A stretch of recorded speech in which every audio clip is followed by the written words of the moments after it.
ఏమంటే సెల్లు కెమెరాలు వచ్చినాయో మనుషులల్లా ఎక్కడ లేని మంచితనం బయటికొస్తున్నది.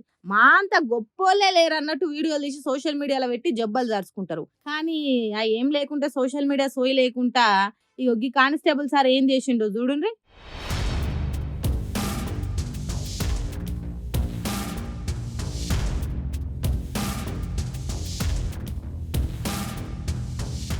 రోడ్డు దాటటానికి కుక్క తిప్పల పడుతున్నదని తెలిసి వచ్చిపోయే వాహనాలను ఆపి ఇటు దిక్కు ఏరేతట్టు చేసిండు.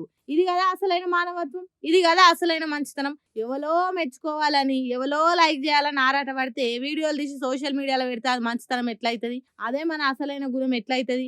ఏం ఆలోచన చేయకుండా చేసేదే నిజమైన సేవ. నిజంగా సేవ చేసేటోళ్ళు ఎవ్వరు చెప్పుకోరు. వీడియోలు తీసి సోషల్ మీడియాలో పెట్టుకోరు. అదే చేసిండు గీ పోలీస్ సారు. మరి ఈ వీడియో ఎక్కడిది అంటే అక్కడనే ఉన్న సీసీ కెమెరాల రికార్డ్ అయిన వీడియో ఇది. ఎవలకు దీన్ని సోషల్ మీడియాలోకి విడుదల చేయాలని అనిపించిందో ఏమో గానీ ఇట్లా వెట్టుడే ఆలస్యం అట్లనే గిరకలు కొట్టింది. కేరళ రాష్ట్రంలో కుక్కను రోడ్డు దాటించిన ఈ వీడియో ఇప్పుడు దేశం మొత్తం తిరుగుతున్నది. షెబ్బాష్ పోలీస్ సార్ అని మస్తు మెచ్చుకుంటారట. మీకు కూడా ఏమనిపించిందో ఒకసారి కామెంట్లో రాయండి.